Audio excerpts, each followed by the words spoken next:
1980 का दशक भारतीय राजनीति का एक ऐसा दौर था जब देश में एक ही पार्टी का वर्चस्व था और एक नई सोच, एक नए विकल्प की जरूरत महसूस की जा रही थी जो भारत जैसे विविध देश की आकांक्षाओं को पूरा कर सके। ऐसे समय में स्वर्गीय श्री अटल बिहारी वाजपेयी जी का उदय हुआ, एक कवि हृदय नेता, महान वक्ता और अडिग राष्ट्रभक्त। वर्ष 1980 में वे भारतीय जनता पार्टी के संस्थापक अध्यक्ष बने।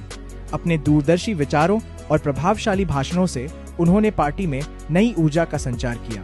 1980 से 1986 तक वाजपेयी जी के नेतृत्व में भाजपा केवल बनी ही नहीं बल्कि उसे एक मजबूत वैचारिक आधार भी मिला। उन्होंने पंडित दीनदयाल उपाध्याय और डॉक्टर श्यामा प्रसाद मुखर्जी जी के एकात्म मानववाद के सिद्धांतों को आगे बढ़ाया, जिसमें सांस्कृतिक राष्ट्रवाद, आत्मनिर्भर अर्थव्यवस्था और सबका साथ सबका विकास जैसी सोच शामिल थी। 1984 के लोकसभा चुनावों में पार्टी को केवल 2 सीटें मिली, जो एक बड़ा झटका था। इसके बावजूद वाजपेयी जी डगमगाए नहीं।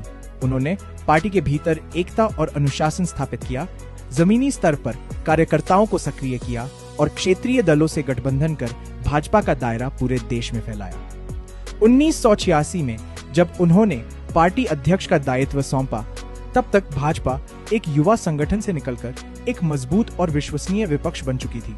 पार्टी की सदस्यता बढ़ चुकी थी। उनके भाषणों ने एक पूरी पीढ़ी को प्रेरित किया और भाजपा को देश की आशा का प्रतीक बनाया। आज भाजपा देश की सबसे बड़ी राजनीतिक पार्टी है और इसकी नींव अटल बिहारी वाजपेयी जी के अथक प्रयासों और मजबूत विचारधारा पर टिकी है। उनकी विरासत हमें सिखाती है कि सच्चा नेतृत्व केवल पार्टी का ही नहीं बल्कि राष्ट्र का निर्माण करता है।